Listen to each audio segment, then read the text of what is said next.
What up, though? What up, y'all? Welcome to Episode 5, Season 2 of What's Up, Cuzzo podcast with your two favorite cousins. We got Melly in the building. Yo, yo, What up, yo, though? how y'all feeling? I'm good, man. What's going on? Uh, Um, it's Friday, like we always do about this time. yes, sir. And we got your boy, Marco, is in the building. Let me add something virtual to it. There we go. All right, I'm in the studio. Anyway, man, we got a lot to talk about, man. And you know what's crazy is that uh I don't think we said this in the last couple of weeks, but things have happened. Man, I'm telling you, man, and always things will continue to happen every single damn day. I'm telling you. Yes, sir. And actually, I wanted to say this too, man. Shout out to each and every one of y'all, man, who liked, who commented, subscribed, and man, like I'm still getting messages about the tax thing in California. I guess you guys didn't hear about that. So I'm glad that we could bring awareness, to those type of things, and that's kind of one of the goals what we do. So yeah. So anyway, we got a little bit to talk about, man. So I'm gonna go ahead and jump into it. I'm gonna open up with this right here. This is something that we talked about the other day. And let me see. There we go. Let me see what y'all think. Ooh we. Okay, there we go. We got it. And roll that beautiful bean footage. Okay. Liking other girls' photos What else is is cheating. cheating? Fucking other girls is cheating. So DMing Hold other on, the hold on. problem- Let me go back. If you have Oh CalFresh, man. Medi-Cal, All or right. SSI, you may I don't have none qualify of for that. a free iPhone 11. I'm Plus, gonna have to figure out. Wait, Okay, I need you to let me see. Let comprehend. me go back. And then they might wait another 3 or 4 All months. right, And just that's give us over a a couple year seconds. single. You I know what I'm agree. saying? And the world is like very strict on you guys and just think you should be lonely forever with just a baby. And I think that this is really gonna help some people. They're in relationships though, All right, come on, man. right? Ask the question. What do you consider cheating? Liking photos is cheating. Oh, look at it. Look at his face. Homie's like, here this shit go again. We done talked about this already. Mm. Why are you shaking your head? I don't think that's cheating. Why? I don't think liking a photo is cheating. That's Why though? Let's cheer. Tell me why Can we you don't. cheers I'm to not. I that? don't want to cheers to that. Why? Because you could be scrolling on your page and accidentally like a picture. Accidentally double tap, right? No, you don't have to double tap. If you Oh. go like this and it's the like Okay, part so of answer. the, So and you go listen. like, So this is the if you go like problem. this, So this is the problem. look. Okay, It I can need you like- to it can hit like. comprehend It what can we're hit like. talking about. No, I'm saying, but you could. If look, you if you accidentally do like it, look, something, but what are you look, saying? you're not. Liking photos is cheating. You have to I don't give a listen to fuck if it's on comprehend. accident. Look, if I go like this, look, Mm. babe, can you look at me? It's cheating. Look, Cheating. you could hit the like button Cheating. by accident. You can hit the cheating button. Any like that you hit on any bitch page is fucking cheating. The fuck? Respectfully. Hold on, Hey man. yo, you with her? You with us? Yeah, what's the Let me deal, know. man? Let me know, gang. Liking other girls' photos What is else? What else is cheating. cheating? Fucking other girls is cheating. So DMing other girls. DMing other listen, girls. DMing other girls. Babe, let me ask you a question. Listen to me? Let me ask you a Can you listen to question. me? Can you listen to me? Fucking and liking a picture are in the same category. I'll stop it right there.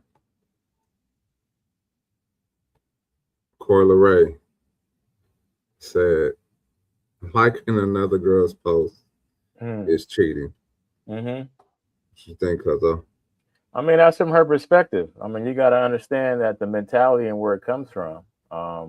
This day and age, social media, it's like, yeah, you're looking at other girls on the internet and you're liking their picture. That can be the same thing as if I'm out in public, you saying hi to girls. Girls don't want you to do that. So what you saying hi to her for? I'm just out here being nice. I'm a nice guy. Oh, so you're a nice guy all of the time. Oh, all of a sudden, huh? You Trust want, issues. yeah, you want to be so nice, huh? So from that standpoint, I get it. You want to have some type of control mechanism in place we call respect, because that gives you a place to feel comfortable and not have to worry about your guy looking at somebody else or your man liking other somebody else's picture online, because that can open the door and lead to some other things, and we understand and know that from that perspective. Now, from the guy's perspective, and what terms of he's terming, like if I'm just scrolling through, yeah, my finger might touch the like button because it's happened before. Like, It oh, happened with me too. yeah, I don't mean to like that, so I'll go Right. back and unlike this shit. Right. Absolutely. Give my Absolutely. like back. You know what I'm saying? Take So I that. think, yeah. So I No was like, data. yeah. So it's like I look at it from that perspective, but it's like if I'm scrolling through and I see somebody that's doing something that I like, which is speaking and talking. Now, if she's just posting pics or she's trying on outfits or it's an Instagram model, I can kind of see those lines, can be conflated or crossed, and you don't want, your significant other to be scrolling internet, doing that. And that's understandable. It can be considered disrespectful on the other person's part if that's something that you are engaging in. Mhm. So from my perspective is, yeah, on that end, I don't think it's cheating, but if she says it's cheating, then we have to explore that. Like, what do you mean by that? You know, what do you mean by that?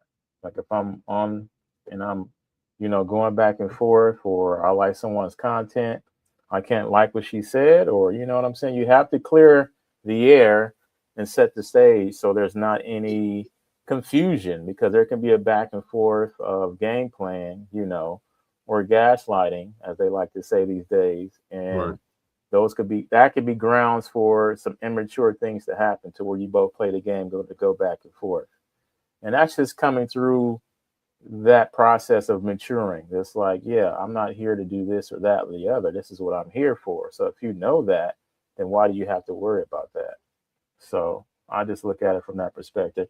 This is the younger generation right now. We're a little bit ahead of that. So I wouldn't have that issue, because that's not what I'm on social media to do, is to look at girls and like their pictures, because to me that's thirsty. Like, what am I liking your pictures for? And it's just, to me, it's just like a strip club. I'm going to a strip club, which I don't like to do, and I'm Mhm. giving my money away, which I don't like to do. It's like, yeah, I'm not doing that. That's not what I'm here for. So what you think, cuz? What's your thoughts on that? Man, actually I start from like kind of where you ended off at. Uh we're in a different generation, or different uh our mentality is different as it relates to social media.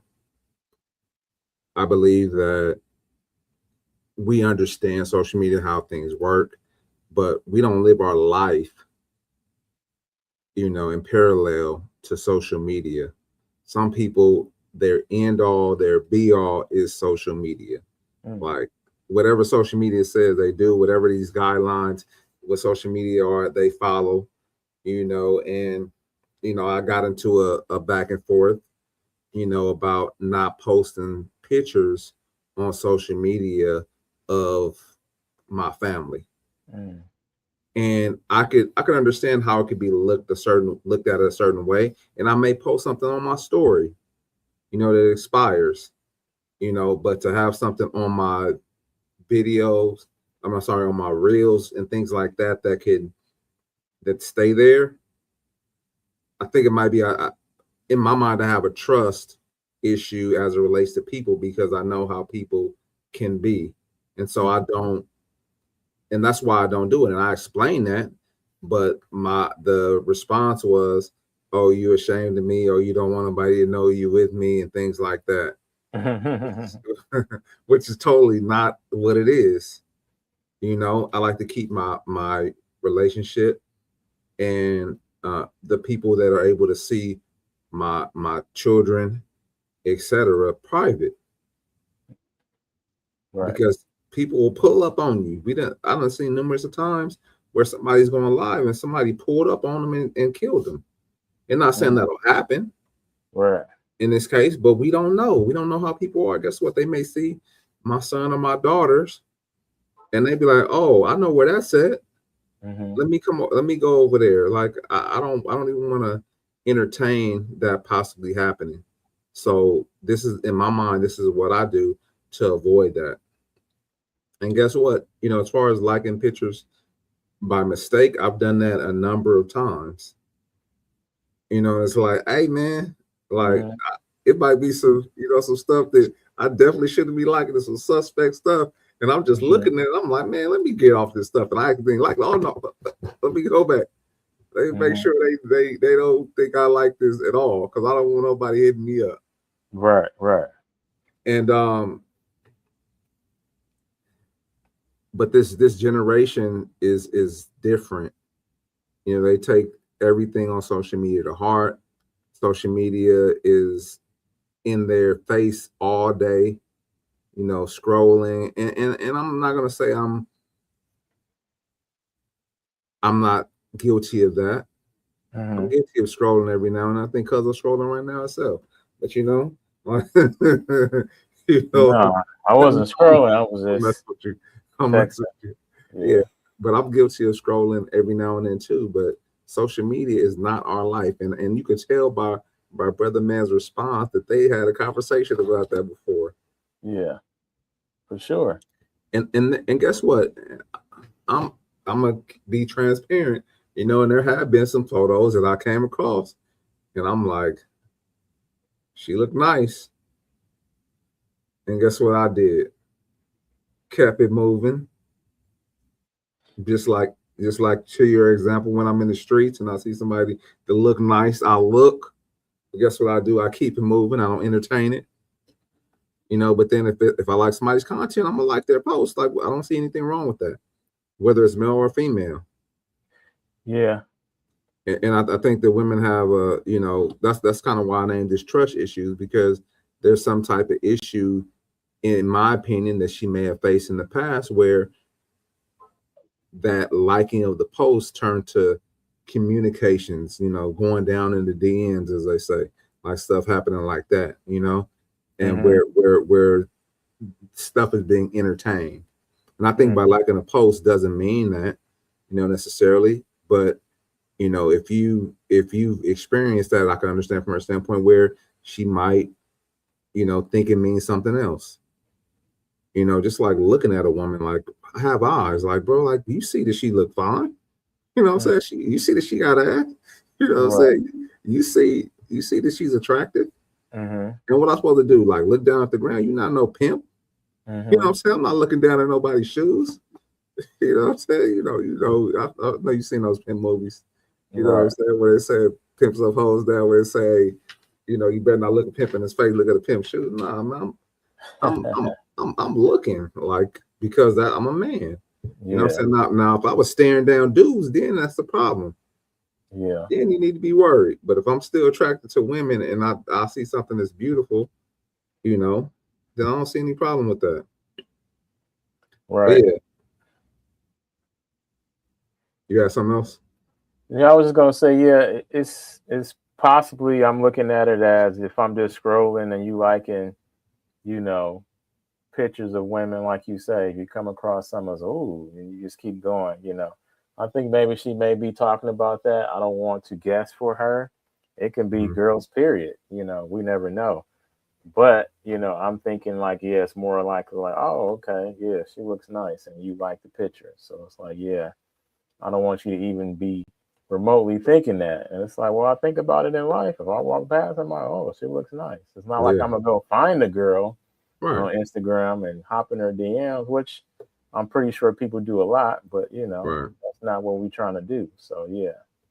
Yeah, what's funny is that that people, they think when you get with somebody, like, you're not supposed to see anybody else. Like, that's not how it works. That's not how it works at all. Guess what? I'm here with you. I spend my time with you. You know, we engage in other activities together. You know what I'm saying? And and a lot of times now, like when you're with somebody, y'all spend most of your time together, except when you're either at work or at some, you know, doing something where the other person can't go to. Y'all usually go to the store together, y'all go to the movies together, y'all hang out together. So I don't understand like why some people believe that, you know, and not saying that it doesn't happen. I don't want to discredit that people do find time, you know, but that shouldn't be your first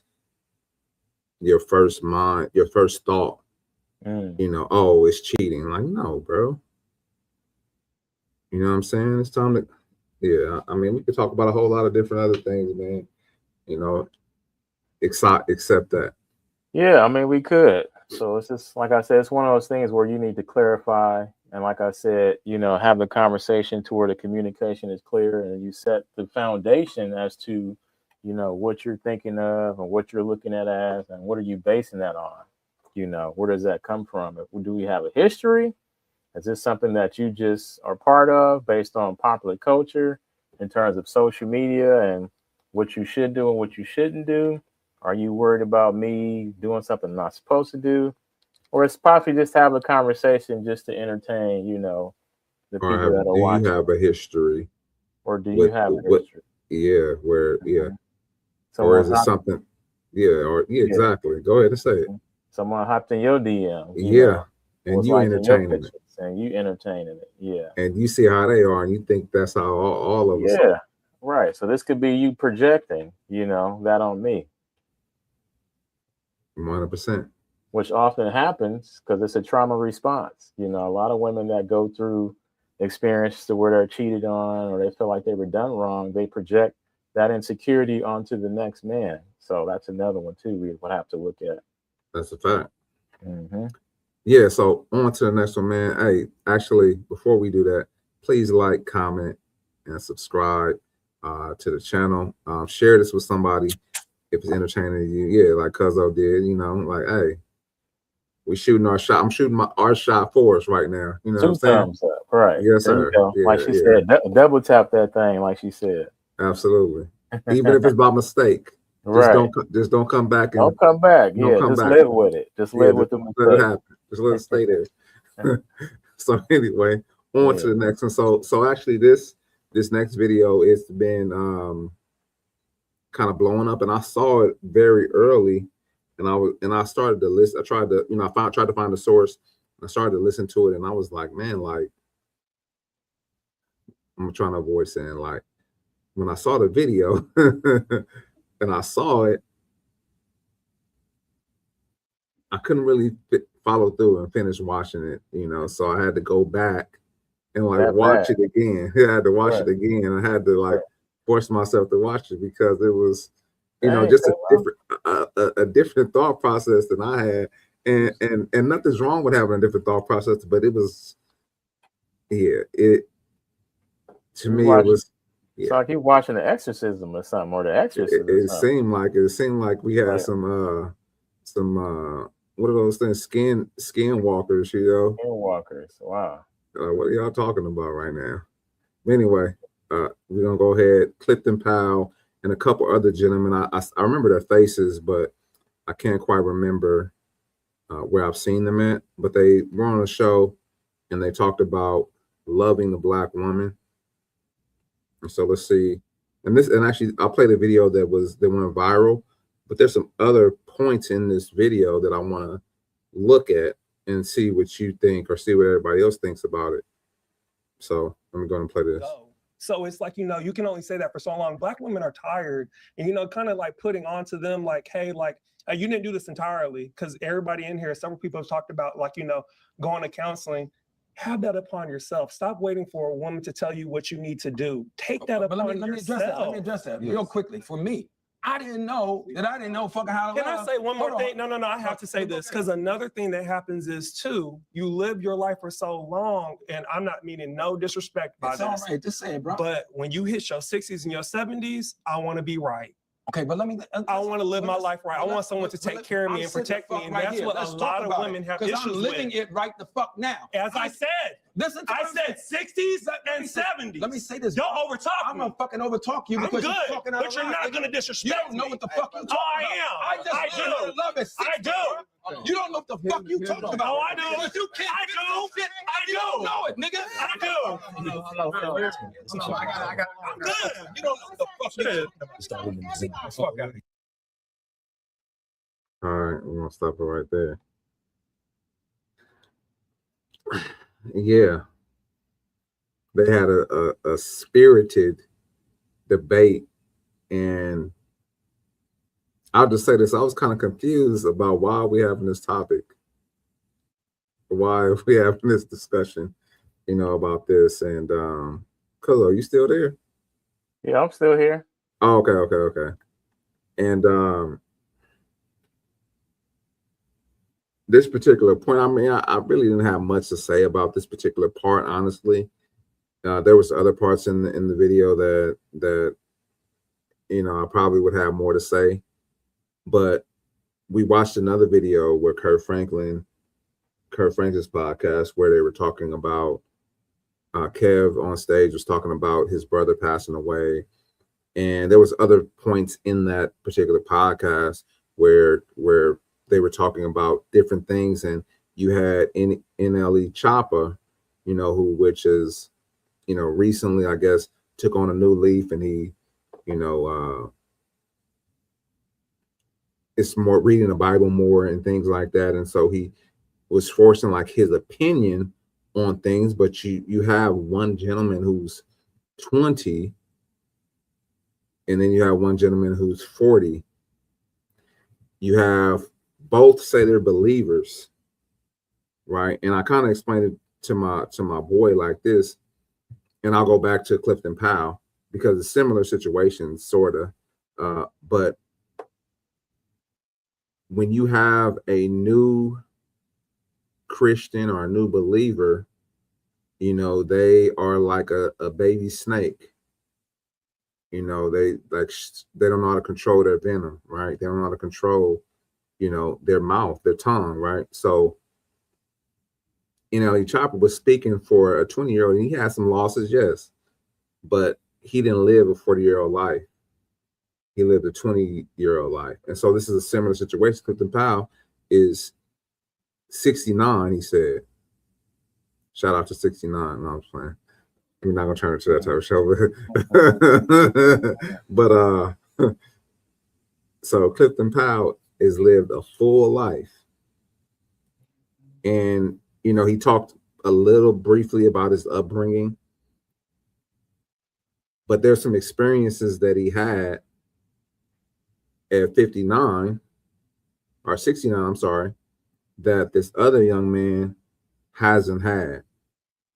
And guess what? You could speak from a point of view where this is what I would do. This is how I respond. This is how I would handle things. This is how I would treat this person.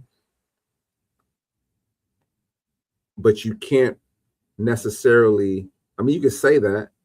However, life experiences changes the way we do things, the way we when we encounter things, it changes the way we function, the way we move. And that's why it's important, like when you have these experiences, of course you want to learn from them, and I think that's what he's saying. He's saying, like, at this point, like, I really didn't know, at 69 years old, that how to love somebody, because through life I wasn't really, I wasn't taught that, and through life I never really learned it. I didn't have somebody in my life that I could really express that to, and somebody that could love me back is what I took from it.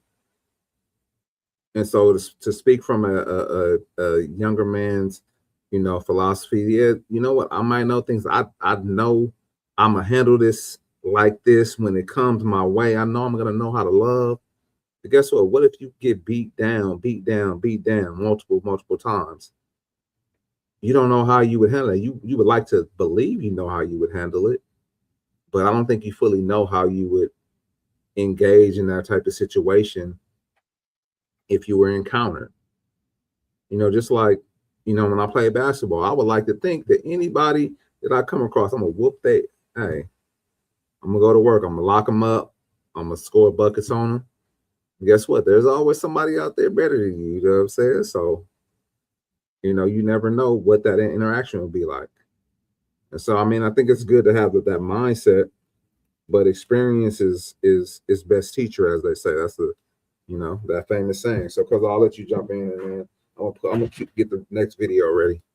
Yeah, man. I would just like to say I would have loved to have been at that table and in that conversation, because every time I look at that clip, I see something different. You know, so in that situation, when you have a round table of men, all different ages, all different walks of life, you know, your first um, thought process should always be to listen more and then talk less. And the way you get something out of the conversation is doing it just that way. And just to kind of see that clip, because I know some things can be, you know, taken up in a vacuum because we see clips. It's like, yeah, okay, but looking at the clip, you have points, you wanted to make a point, you relinquished the floor, and then someone else took the floor. And then as they're on the floor, you know, giving their dissertation, you wanted to come back on the floor and make another point because you didn't want to lose it. But to me, that's disrespectful. You didn't have enough decorum to kind of hold yourself or hold that thought, you know, and just say, hey, when you finish, I want to come back right to that thought. But a lot of times people have something they want to say, they want to get that point across right then and there. And I get you want to get your point across, but when you want to get your point across, that means you are trying to be right. You're not trying to build in the circle, you know, or build through the conversation. You're trying to be right on that point so you can have some type of validation for what you were saying in the beginning, because you missed the point, you know. So anytime someone misses a point, they feel like they lost the battle or they lost the conversation or you lost the discussion. And it's not about that. It's about having, you know, a round table so you can see, you know, through the years, through this man's experience and his eyes, you know, what his realizations are today versus what you're thinking now and what you don't want to get to in terms of where he's at. You know, and who's to say you still won't go through that? Because a lot of times the people that you're dealing with or you having to go through things with also has trauma and has issues that you both have to work through. You know, so it's not all just the man not doing things that he needs to do to bring family and foundation together. Sometimes it's the woman bringing her own baggage and trauma responses from being in the family that she was in previously. Yes, we know that. Yes, we understand that. And yes, we hold space to help her come through and heal from that. But also, that has to be on her own accord. It's not something that a man can do for a woman. A woman has to do for herself. So I get what the other guy was saying, you know, what we need to do to help and hold space and all this other stuff. All that's fine and dandy. What do you think men have been doing, you know, for so long? You know, up until recent history, yes, there's been a lot of broken homes and things happening. But before that, were the breadwinners, taking care of everyone in the household, making sure that everybody got what they needed in the house. But having to deal with certain circumstances and, you know, certain economic, you know, fallacies, you know, and challenges, you know, those things come about, those challenges. And yes, there's a decision, there's a choice to be made, but all those things have to be considered because everything comes from a place. We're not talking about the systems, we're talking about the root cause. So, what causes something? That's how you take care and eradicate things from your bloodline or from your family. You have to understand that part first. And somebody will say they do, but continue to argue in such a way with a female stylistic type tone and energy that you're trying to figure out, okay, are we having a conversation or are you feeling some type of way because something happened to you or something happened to the women in your family? So now you're feeling you have to speak for them too. to make things right as you move forward. Okay, that's on you. That's what you would love to do. So with watching it, I just kind of said, okay, cool. I get what he was trying to say. He wanted to come back and make that tone. But we also have to realize that in that setting, you want to keep the respect high and the tone in a way that we all can hear one another, and not wound one another because we're trying to emotionally make a point because we're coming from a certain space and time that has a lot of healing that needs to be done, if that makes sense. And I'll yield, cousin. You go ahead. I don't want you to talk over me. I was just about to talk over you. Right. Nah, but yeah, you bring up a lot of valid points, and some of your points I didn't really look at it from that standpoint, and that's why it's always good to listen. You know what I'm saying? Because you may receive something that you may not have received if you had to cut somebody off. So I was gonna play. You know what? Maybe let me see what video I have queued up right now because I don't remember which one. I have like quite a few of them because there was a lot of different points that I saw that we could address. But let's see what this one says. I would like you to go a little bit deeper into what does that even mean? Because for me, the way I'm thinking about it is the way that we've been taught wrong about our power. Yes. That we are supposed to, that we have some sort of privilege in certain, in some situations that we have a little bit more power than somebody else, and that we abuse that power. We use that power to try to control the situation in our favor when we should be listening to other people, when we should be honoring what you just their existence and centering their freedom, their liberation. You know what I'm saying? So what their experience. So what does that mean to y'all? What does that even mean to dismantle patriarchy? What is that? Why is it harmful? And I'm not putting that necessarily on you, but whoever wants to. What does that mean? Yeah. So when someone comes to you and they already. So I'll just jump in. So they were talking about dismantling patriarchy. There's a couple of things that I thought about when they had this conversation. I think that there was a system and a plan set up. And I'm just talking about the Black community because that's what they're talking about. Mm-hmm. There was something designed to disable the patriarchy in the Black community already. Mm-hmm. And there's a lot of disorder in the Black households, in the Black community. And so this conversation that they had was they were discussing how to, love and listen to the Black woman and things like that. Like, that's fine and dandy, but signs of the patriarchy being dismantled is you got one person on there who's, they bat both sides. I'm sorry, they bat the other side. You know what I'm saying? I'll just say it like that. And then you have another person on the field who's not a biological male.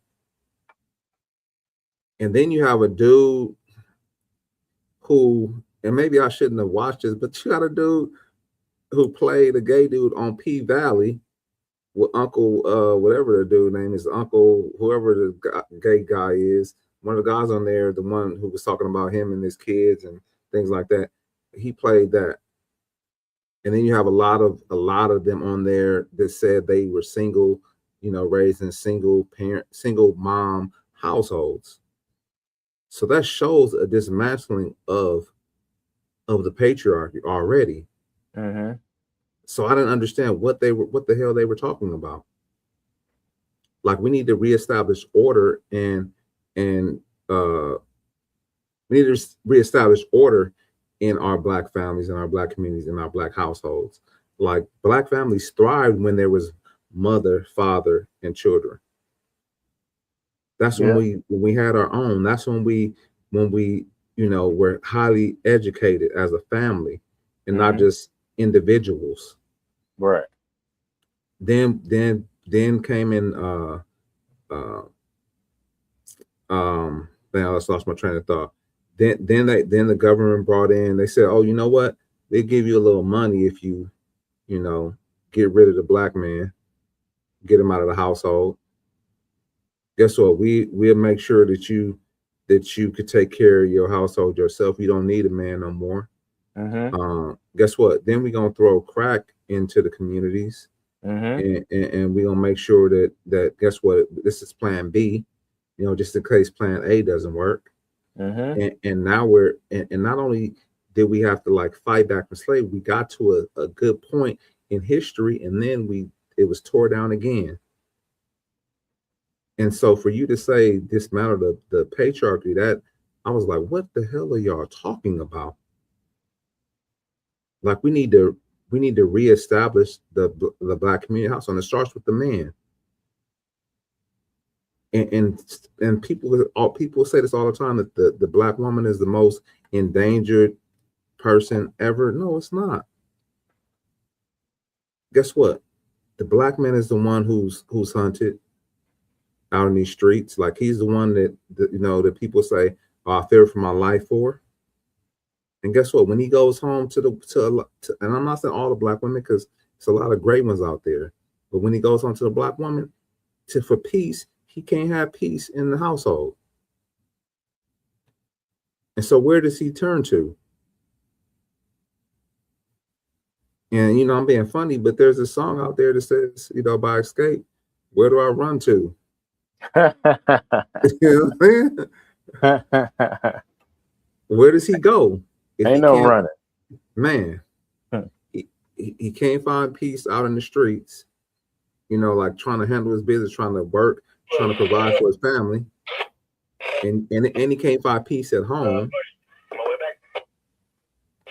So what do you do as a Black man? And it really, like, I really had to sit there and think about it. Like, what are y'all talking about in this discussion? Y'all, this is not, you talked about the root cause, because this is not, the root cause is not disabling the patriarchy. The root cause is giving a man direction, that the ones that don't. The root of this is teaching our sons how to be a man, teaching our daughters how to be a woman, because guess what? It's the women ain't perfect out there either. Y'all said, trust all Black women. I mean, and there's a point in this conversation where this guy said he was wearing his shirt, trust all Black women, and then some dude approached him or whatever. But women are scorned. They've been hurt. Yes, I agree. They have some challenges, and they don't know their rightful place either, just like we don't. And so it's just like a sports team, right? If you got, the center playing point guard and he don't got no handles, they don't have a lot of turnovers. You know what I'm saying? If you got Tom Brady trying to be the running back or the wide receiver, and you know what I'm saying, y'all gonna have some problems out there. And so I think that their conversation was, I love to see them get together, but I don't think their conversation it started from the right place, because the root cause is not just love Black women, because as men, we love Black women for the most part by default, because most of the time we love our mother. Most men don't hate Black women. I'll just say that. Most Black men don't hate Black women. I'm not gonna say there's not some, but most Black men don't hate Black women. And for that to be the topic of the conversation, I just thought it was, disingenuous. I'm like, who put this conversation together? Like, all of y'all men decided to talk about this, or like, where are the conversations where we could talk about lifting up the Black man, putting the Black man in the right place, giving the Black man somebody to talk to, putting the Black man in a proper position, in the proper situations, giving him some reinforcement, like honestly, like, as a man, I know for me, it's super simple. I like food. I like somebody to say, you got this, Marco, every now and then. And then I like, what I'm saying? A little loving. Those three things, and I think I'll be good, because I could handle the rest of myself. I've handled more than that for the longest. And I think most men, I'm sorry, I'm gonna say not most men. Yeah, I think it's most men. I'll go out on a limb. I'll say most men don't have that. And that's what we need to have these conversations, is getting there. And then we could bring in a woman, because y'all like to go biblical, and I'll just say it there. I'll start there. God created the man. That's what the Bible says. God created the man first. And he said the man shouldn't be alone. So he took from the man and created a help meet. Somebody to help the man out, in a lot of different ways. And not saying that you don't have an identity, but that's what the woman was created for. Not to be on her own, not to do her own thing, not to be a single mother. He didn't create her for that. He created her to be a helpmeet to the man. And I yield the floor. Factors or symptoms of the greater issue. So when you have conversations like you have here, talking about the patriarchy and is it being taken down? It's been down. That's why we have the conversations that we have today, because of that very same reason. It's the he say this, she say this. It's the man against the woman. Is the woman against the man? Is what you bringing to the table. The woman is not being protected. The man's not being respected. High value man. High body count woman. I mean, all these topics and information is coming from a space and a place that has delineated, from a root cause and an issue. And as you said before, it's taking the man out of the household, breaking up the family foundation, and you really have no moral high ground to stand on, because you allow this to happen, so I have to depend on this person for this. Or you're depending on this person, so I have nobody to back me up and look over my shoulder, to when things are coming. So it's a lot of finger pointing, and you said this and you didn't do enough of this, or you didn't do this and this wasn't done. It's a lot of blame. It's a blame game. So everybody who hates women or have an issue with men had an issue with their mom. Same thing for women. 9 times out of 10, if they hate men or have an issue with men, they didn't have a good relationship with their dad for whatever reason. And you have to really go back and really explore that for yourself. And a lot of times, most people aren't willing to do that, because that's going to take time to do. It's going to take pain. It's going to be painful for some people. And some people aren't willing to go through that pain to become better for it. They just rather be, 50% of the way okay, as long as I'm able to do this, that, and the other, I'm fine. Well, that may be good for today, but what about 5, 10, 15, 20 years down the road, when things start to lock in on you, you trying to figure out why you can't move a certain way? It's because you haven't developed this part, or you haven't allowed this part to heal, or you're still allowing these things to enter, your sphere of influence in such a way that you really have no control, because it's in you. It's programming. A lot of it is programming. If you can break free from the programming, then you can really develop your own mindset in terms of how you see things for what it really is. So if you desire to do more and be more, then you have to let go of the programming. And a lot of times people can only function with the programming because that's all they have. That's crazy. Yeah. So we can't get mad at the individual. Only thing we can do is try to peel back some layers, and maybe they can see a glimpse of what's possible for them to kind of start, taking some time back and taking a step back to see, well, maybe I can look at it from this perspective, or maybe that might not be the true way to look at it. But in that moment, it's just going to be defend. So that's just what I see with this table. There's a lot of heavy hitters at the table. So you got some more clips? Heavy hitters. Yeah. What they hitting, huh? Well, I Pause. mean, Yeah, I, no, I, no, I like I like conversation. Yeah, you know what I'm yeah, saying. Yeah, yeah. right. Let me see. Let me see if this worth playing. I got 1 or 2 An minutes. organization called Build Power. So I'm really about power, and it's from the legacy of the Black Power movement.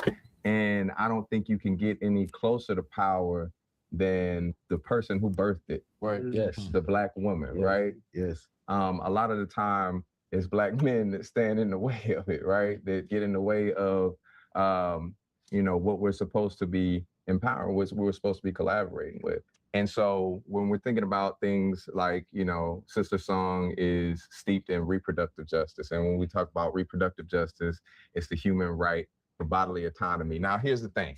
I get into all the academic terms and then I get confused. So we're going to get into it for real about what this means to us, what the human right to bodily autonomy, the human right to have kids. So, I mean, we don't have to talk about that, but they just went down a whole direction. I was confused. Like, it sounds like women should be having these conversations that they started off having. Like I said, I could be off, I could be wrong, but it kind of threw me off. But we can go on to the next one, man. Let me see. What the heck is this? Abstract video.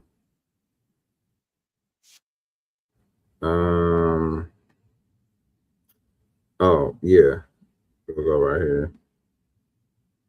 Share this tab. You still there, Kozo? Yeah, I'm still here. Okay, yeah, man. Let me know when you go off, because you look frozen on the screen. No, yeah, I got you. Oh, okay. I got you. All right. Oh, in the middle, please like, comment, subscribe to the channel. We would greatly appreciate that. And let us know what you think, man. I could be totally off, on my perspective.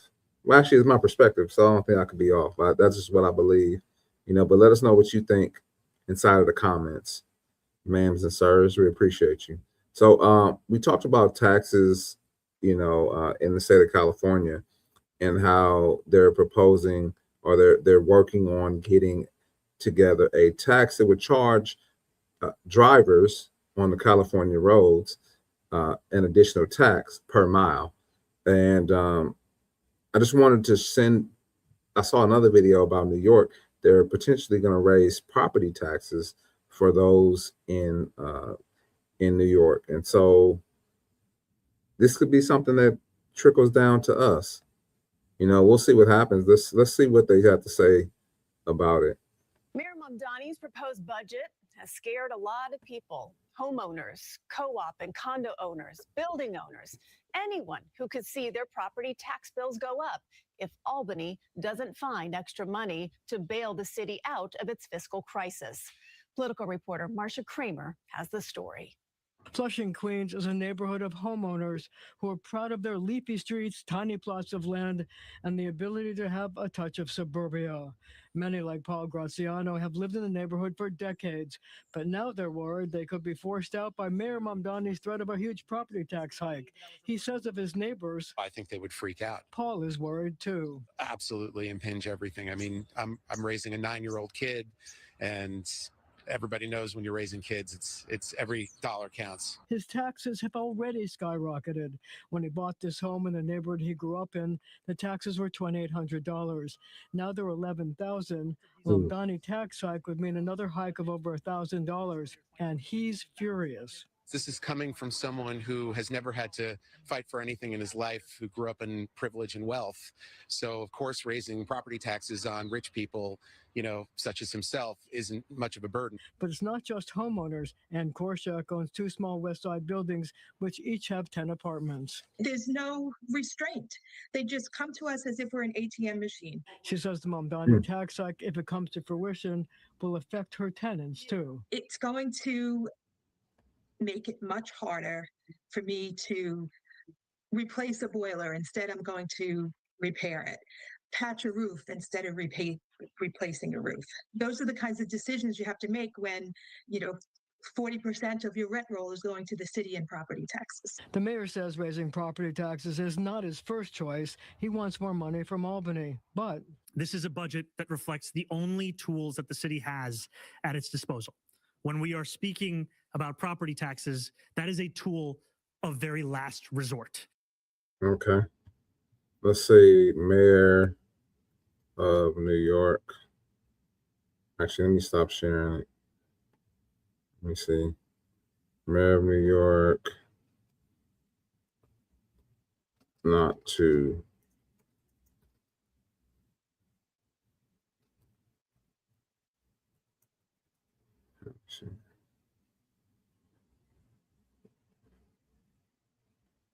Okay. Oh, I don't have it. Oh, that's fine. So anyway, so it looks like Mayor Mondani proposes to raise the property taxes in New York. This is what y'all voted for. This is what y'all voted for. He said he wasn't going to raise the taxes, and this is what y'all voted for, and that's why it's important, in my opinion, that we make sure we have the right people in there that are advocating for us. It's kind of difficult, to hold somebody like this accountable, because if you're a politician, and actually, let me see, I don't know how long he's been a politician, but most politicians, especially those ones who've been in office for 40 years, they never had a real job. You know what I'm saying? We're funding their life. And guess what? They don't care about you having to pay an extra $1,000 for your property taxes. They don't care anything about that. We're going to continue to have these conversations, but we've had them. They don't care that you're struggling. They're going to tell you, guess what? We're going to tax the rich. When the rich leave, when they can't tax the rich, guess what? You going to pay. And you continue to vote these people in. We continue to vote these people in because I'm guilty. And they sound great, but he hasn't been in office probably a month or two yet. And people already are bad that he's raising their taxes. Like that's a hell of a slap in the face. But these politicians, they're supposed to advocate for you on your behalf, not just tax the hell out of you. But it's gotten far away from that, and a lot of times, like these type of things are happening in these type of cities. And guess what? They're not going to take responsibility for it. They're going to blame somebody else. Los Angeles budget shortfall. Guess who they blame? Donald Trump. Tell me how. Who was in office the last 4 years? But what the heck? This thing just start playing. California budget shortfall. Guess who's gonna end up paying more money? Us.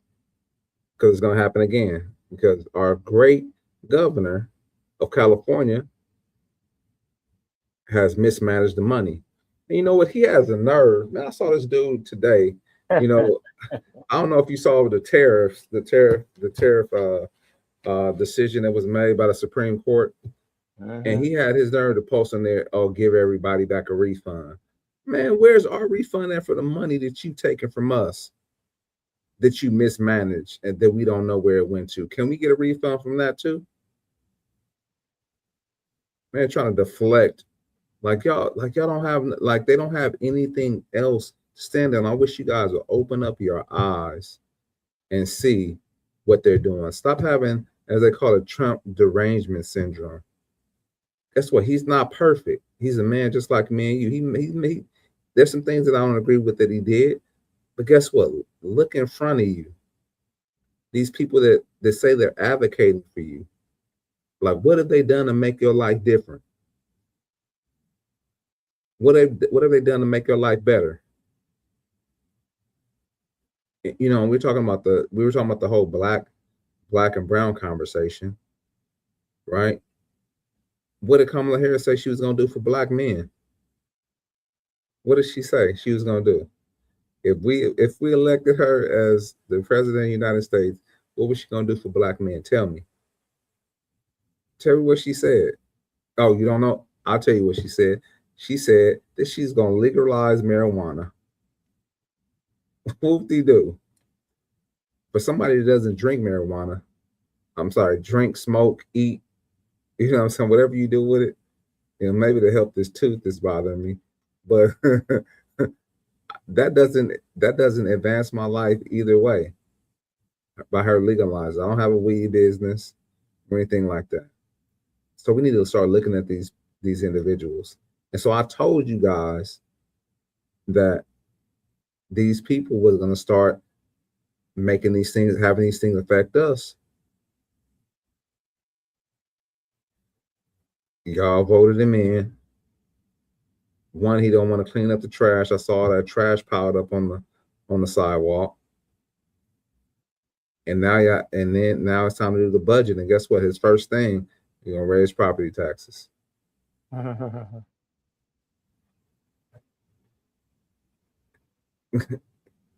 You asked for it.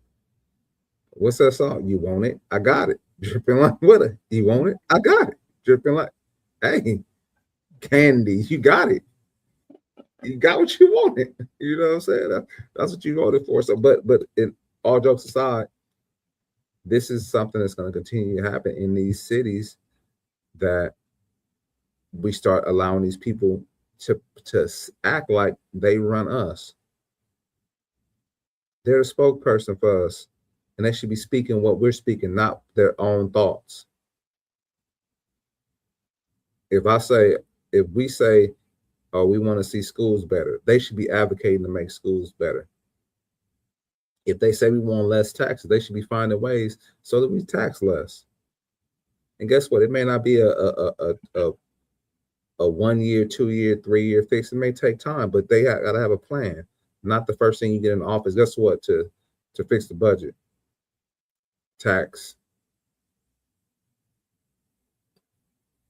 But y'all like it though. I don't like it.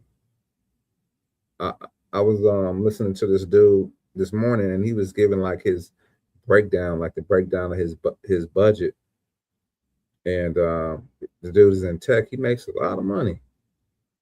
$290,000 a year. And guess how much taxes he gets taken out?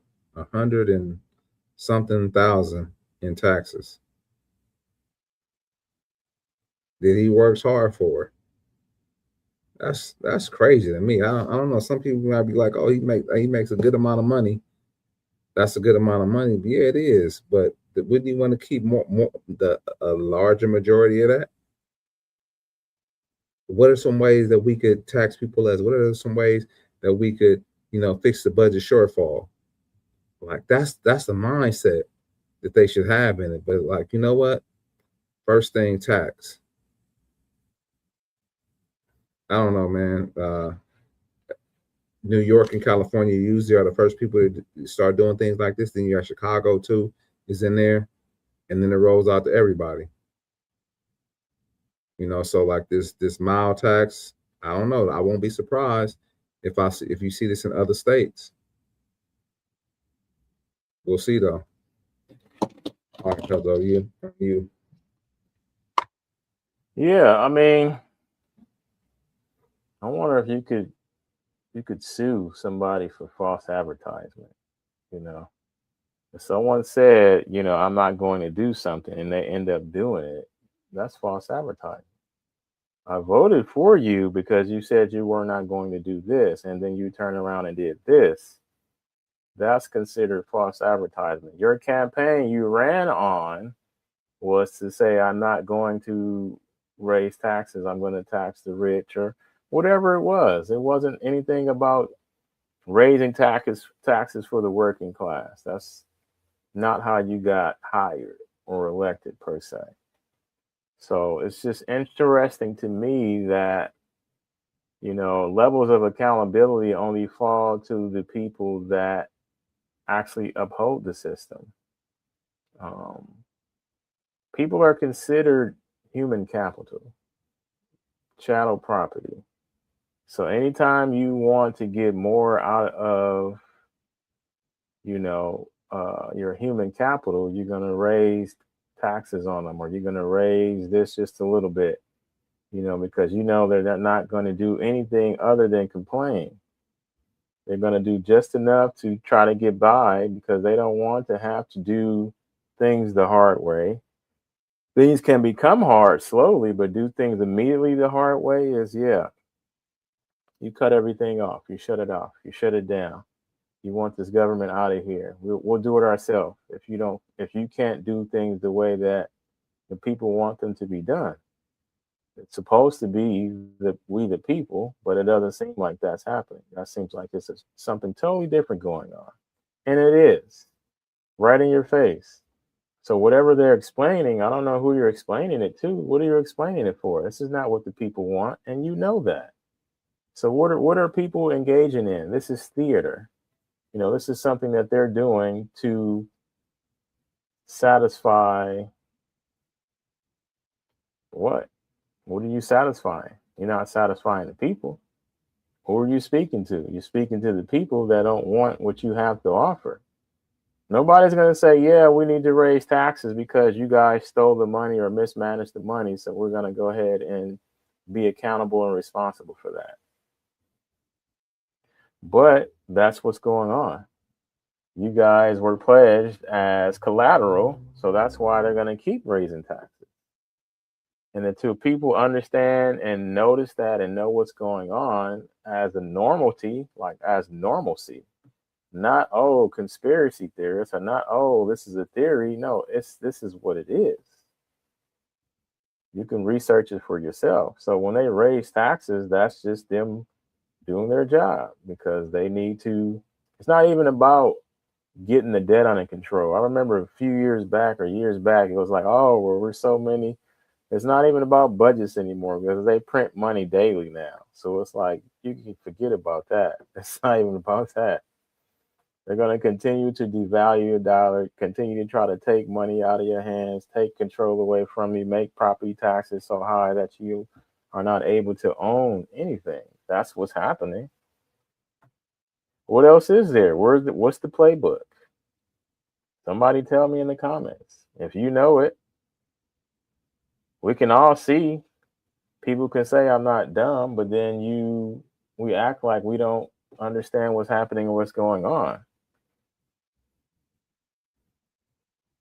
This is like economic warfare. And your own government is waging it against you.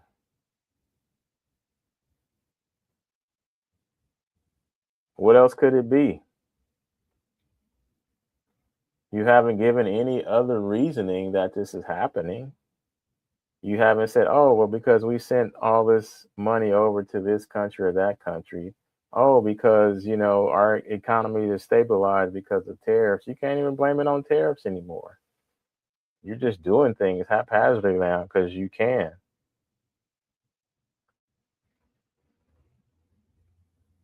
So the people working every day, seeking to understand what's happening, what they're involved in,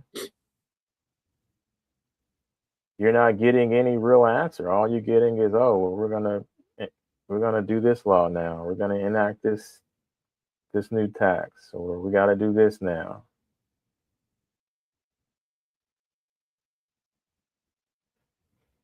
I think people are so numb to it because that's all that we're used to. I mean, it's not even being numb. It's just like, you know, looking to understand where we're at and where we're going, because now you're in the midst of it. You've heard Well, about things happening or going to happen for years, but now you're just kind of like in that transition phase, if that makes sense. and I think what I'm trying to say is, I think that people are numb to it until it's something that smacks them right in the face. Like they don't really pay attention to the conversations or try to have conversations. It's like, oh, property taxes are raising. Now people are upset. You know what I'm saying? Or you've already been smacked in the face and you're numb already. So you just kind of sitting there like, did I just get slapped in the face? Did I get slapped again? Yeah. Like the dude in Rush Hour 2. You're like, which one of y'all kicked me? Right. Yeah. Yeah. It's like, which one of y'all kicked me? You Yeah. know? That's a fact. Right. So it's Yeah, like, man. okay, this is happening. Now this is happening. Now this is happening. So it's like, okay, what do I do? Do I continue as normal? People try to ignore it, but you know, you can try to be normal if you want to. But as you know, and as I've been understanding, you better be working on everything you can and kind of try to get rich in the next 3 to 5 years. It's probably speeding up 2 to 4 now. Yeah. That's Because they are attempting to make the way of life livable in the middle completely gone. So yeah, I can work 2, 3 jobs and I can live decent. No, that's gonna be gone because a lot of those jobs that you were able to put together and stack to kind of make some decent money, those jobs are not going to be available anymore. Hmm. And people don't help because then they say, yeah, AI is better. Or yeah, I'd rather take a Waymo because, you know, these people drive crazy. Hmm. We need to Well, talk about Waymo too. yeah, well, maybe because they tired because they've been driving 12 hours straight. So they just trying to, you know, get you there as safe as possible. Right. They not trying to drive crazy. They're trying to stay awake so they can drive you to where you need to go safely. But Yeah, man. anyway, what we got next? We need to talk about Waymos though, man, at some point because you know, got the Waymos getting trapped in the water. You got Waymos not letting people out the car. You got a Waymo trying to drive to another country. And then I heard that some of the Waymos are actually driven by remotely by other users. So we'll have to address Yeah, that. people in India probably. It's like, yeah, you know, go on, Oh man. go on Upwork or Fiverr and find you a Waymo driver so they can Man, I drive your definitely car. don't want them driving me, man. They laws is a Right. little different. Like they ain't trying to Or go on whatever site, you know. Why wouldn't you have somebody in America doing that? Well, because you have to pay Americans more money. They need benefits. You know, I can't just work for you 12 hours a day and not have benefits, you know. Right. Right. Well, So it's cheaper labor. We all know that. Overseas has been a thing for a long time. yeah, I agree. I agree. However, I ain't taking no Waymo anytime soon. No, I'm For never sure. taking I'm never taking the Waymo. Let me see. What just happened? Did I stop sharing? Oh no, it didn't. Okay. Um, this is the last one. We got quite a few things actually, but a lot of good topics, but I know we're not gonna get to all of them. This will be the last one for the day. All right. Something near and dear to our hearts. And actually, I'll just read it. Let me not share it. I'll just read it. WNBA players or WNBA PA Vice President Nafisa Collar is optimistic about the collective bargaining agreement negotiations with less than 3 months until the start of the 2026 season. She states, "We are not where we want to be, but I think negotiations are trending in the right direction." And that's what we want. You want movement. You don't want to be in a stalemate. You want there to be hope in the future. And I do have that. I think there has to be a lot of movement in a lot of places in the CBA. But the fact that we are moving, I think, is very hopeful. The Players Association submitted a counter proposal to the WNBA this week that included a concession on revenue sharing, wage of the talks, and why does this keep starting? Hold on, I'm sorry, guys. Mm-hmm. I got a ghost in the machine. Like this video just keep randomly showing. This keeps starting. Oh, I know why. Because I pressed this button accidentally on my headphones. There you go. The Players Association submitted a counter proposal to the WNBA this week that included a concession on revenue sharing, the wedge issue of the talks, and changes of housing requirements, which have become a late game contention point. The union dropped its proposed share of gross revenue from approximately 31% to 27.5% in year one. The league is proposing revenue sharing based on a net revenue, reportedly alleging hundreds of millions in losses if the deal is done off gross revenue. It sent an update proposal to the union after the sides met in person the first time in 2026, breaking a weeks-long stalemate. The WNBA's proposal addressed facility standards and housing, two issues a source told Yahoo Sports players spoke of in the meeting. So we back at it again. The WNBA, they want to share revenue, a revenue share of 31% initially, and they reduced it to 27.5%. As an athlete and as you know, I never got paid to play, but that was the goal when I was playing, of course, to get as far as I could in the sport. I mean, I would love to get paid, basketball, especially if it's something I love to do. But I understand that there's a business side also.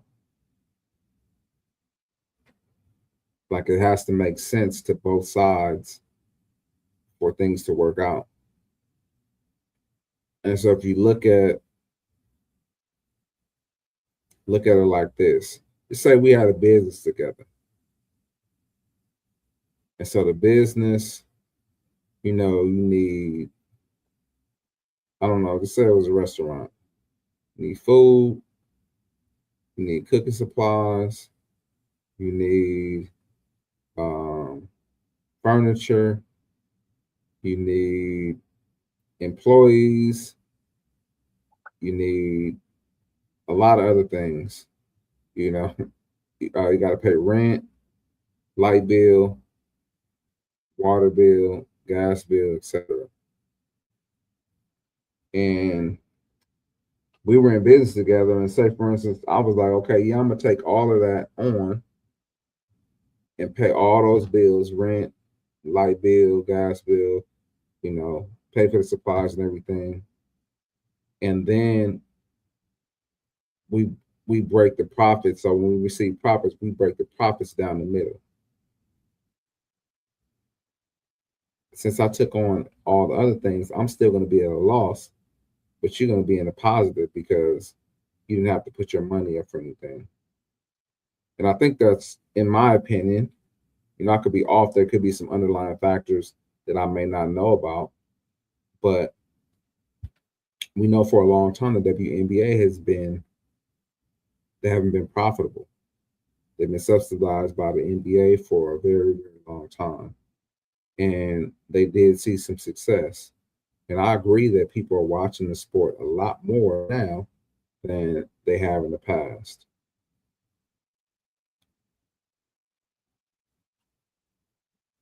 But how can you ask for 27% of the profits when you're still in the negative. I mean, you can ask for it. I don't know. It just doesn't sound valid to me. You know what I'm saying? Even if you think about on the streets, you know what I'm saying? Like once you bust down the, the brick and, you know what I'm saying, you sell it on the street, you know what I'm saying? And you say, oh, we're going to go half. Nah, what about all the stuff that I had to do? The supplies, I had to pay to connect, and all those things like that. Like that stuff right there, people you don't consider. So if we're partners, or if you want to be partners, which is what they're trying to do, they're trying to take a large percent of the profit sharing. They're trying to liken themselves to the NBA. You're not the NBA. The NBA went through their challenges, the NBA went through their struggles, the NBA went through their woes. The NBA is getting a lot more deals on television and things like that than you are. So how can you can't compare yourself to them? Like, and this is just my opinion.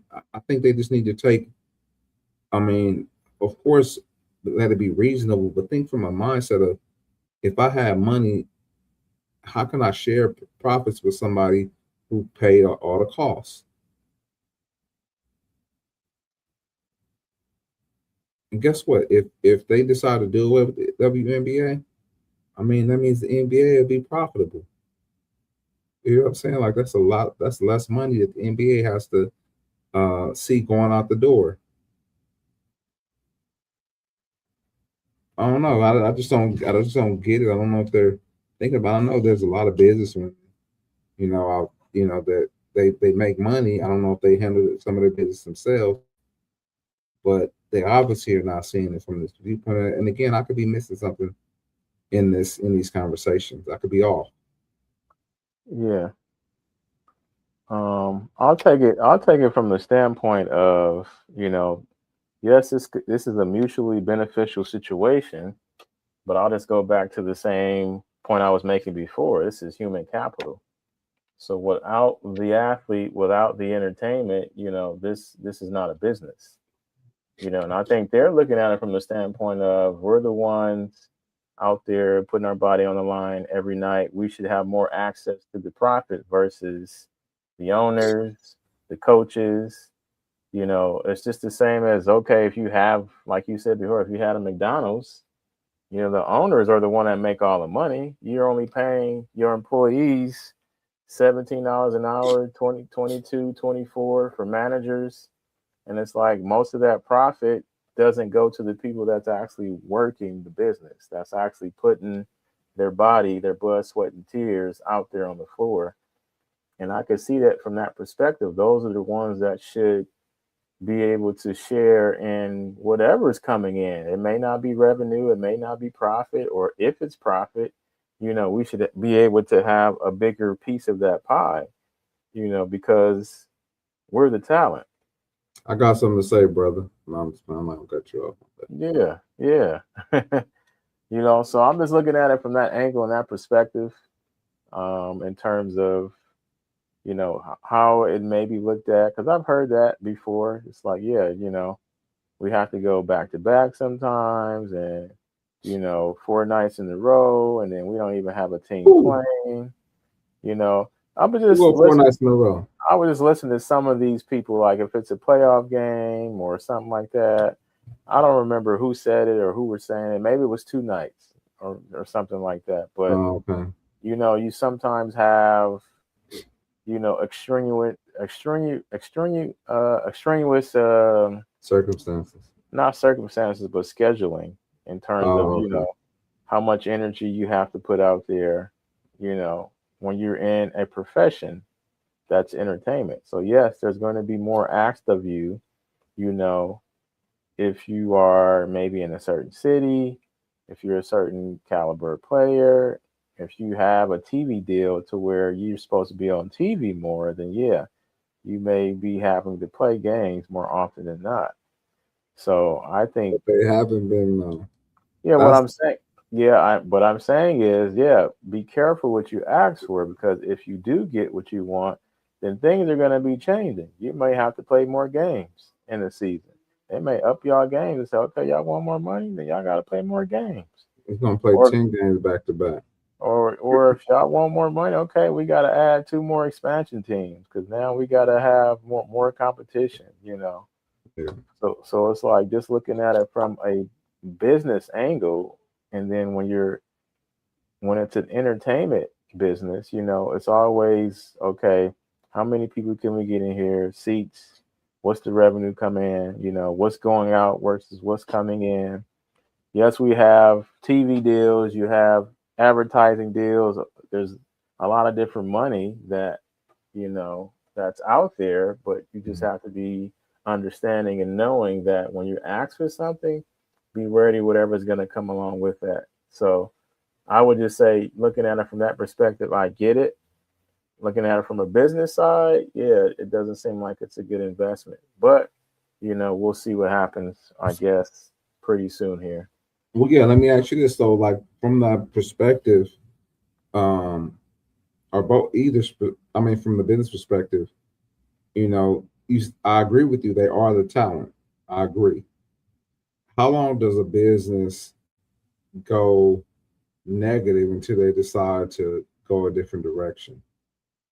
It depends on the business model. Like if you have multi-millionaires, if I show a $10 million loss against, whatever other assets I have, then that's money I don't have to claim with the IRS. So it just depends on the model. Okay. What's acceptable? I think that'll be a question we could ask, your cousin, Who's we that? could Oh, probably okay. bring her on here one day. Yeah. So look at this right here. Hmm. Can you see that? Barely. Barely. Okay. Let me see. Let me A little bit better, yeah. WNA, do. WNBA has been profitable in any of the 29 years of its existence since 1996. Right. Wait, hold on. Dang, why can I? This is a subsidized league, subsidized league. So you can count that. NBA can probably count that loss against, their books. I'm not showing a profit of $100 billion. I'm showing a negative of, whatever. Man, this thing is tripping. Like I can't.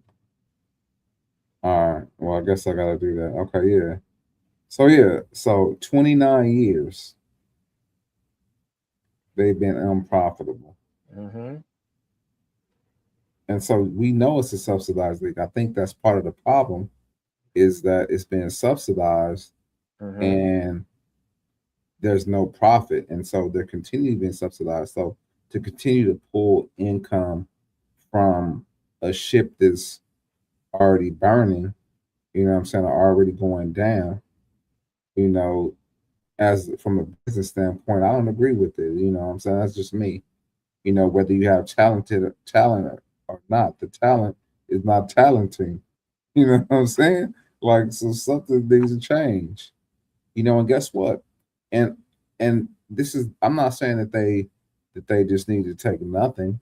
What I'm saying is they were offered more money, a substantial amount more than they were already making. And the team, the planes, that's something that y'all need to work out with y'all owners. Like the NBA doesn't fly the NBA players around, the team flies the team around. So y'all trying to come after the WNBA to have these things for y'all, you know, like I don't know, man. I just think it's a process. Even if I started a business, it's not no guarantee my business is gonna be profitable first, second, third year in business. It's gonna be a process where I need to build and create. And I know they've been around for 29 years. I know, like you said, they're the talent. I hear you, cuz Yeah, but I mean, it's steps. right, You have to and take they steps. and they And feel so, like they've taken those steps, and that's why we here where we are today.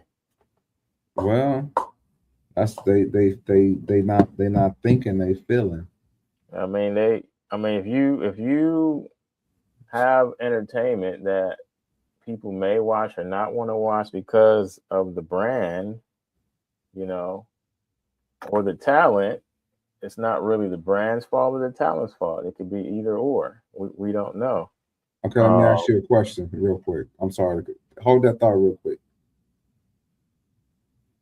How many games you watched last year? None. Marco, how many games you watched last year? None. So 100% of us on this call didn't watch a game. But I didn't watch the NBA last year either. So it's like this depends on what you find entertaining. I don't find the NBA entertaining anymore either. Man, come on, So cuz. it's not about, because they're women, you know. It's been made to feel that way, but if something is not entertaining, you're not gonna watch it. If it's not exciting, if it doesn't intrigue me, I'm not gonna watch it. If it's, Yeah. doesn't matter. Oh, NBA, WNBA, Cowboys. Cowboys, if they start losing and I'm not liking how they playing, I'll turn the game off. It's like, yeah, I'm not about to watch this. Okay, at least you're consistent. Right, absolutely. It don't Yeah. matter. And my whole thing is I don't want to pocket watch. I just want in my, like I said, I'm just giving my opinion. In my opinion, as a league, they're not at a point where they can make millions and millions of dollars because they haven't proven their product to be that entertaining. Like more people have been watching it. I agree. And I have a problem with that too because the ladies that are bringing more attention to the NBA or WNBA, y'all hating on them. The people that have been there. Right. Yeah. That's another story. Right. But y'all try to compare yourself to a league that has been around for over 100 years. They have went through their trials and error. I can't say this enough times, and I'm not telling y'all to do this because we live in a different era, and there's other ways you guys can make money. But these dudes was plumbers and milkmen and all kind of other stuff because they weren't getting paid enough. And I'm not telling y'all to do that because y'all could go on social media and make money. Y'all could do a lot of different things.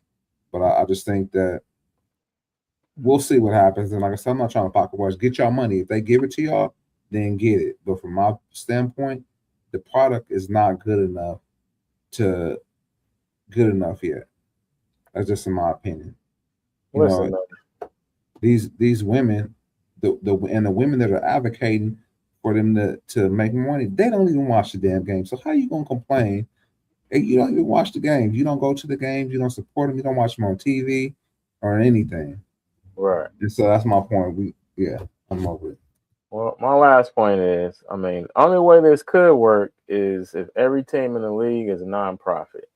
That way, you don't have to worry about making money because it's a nonprofit. So why you worry about it? Just pay them their money, and let's keep these nonprofits going. Everybody get write-offs at the end of the year. There you go. That is Cuzzo's expert opinion. Right. Yeah, it's a subsidized league. These are nonprofits, so we're not going to count this against you tax-wise. Write it off. Nonprofit. There you go. Yeah. But anyway, man, thank y'all for coming out, man. Please again, like, comment, subscribe. I'll give my closing remarks now, man.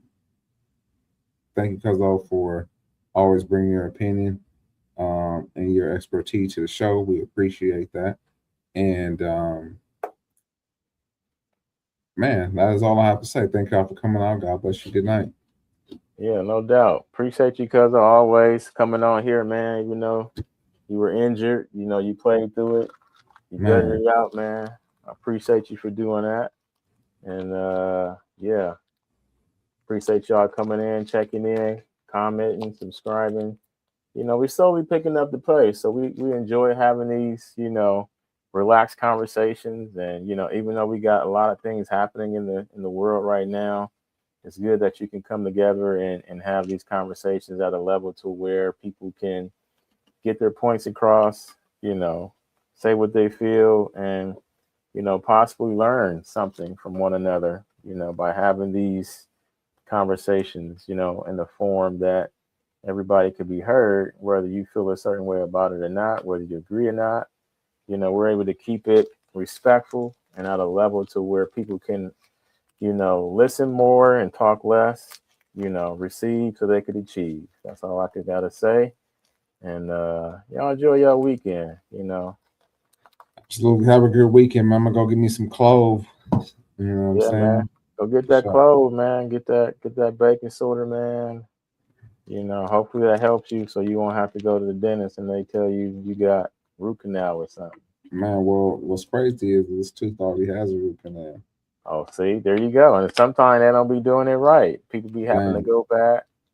I knew Yeah. a couple of people that had to go back, but like I said, if you don't want to do that, yeah, best try to do that. See if that helps you. Absolutely. Yeah. Well, we appreciate y'all, man. Like Cuzzo said, enjoy y'all weekend. This is your two favorite cousins. We're signing out. Peace.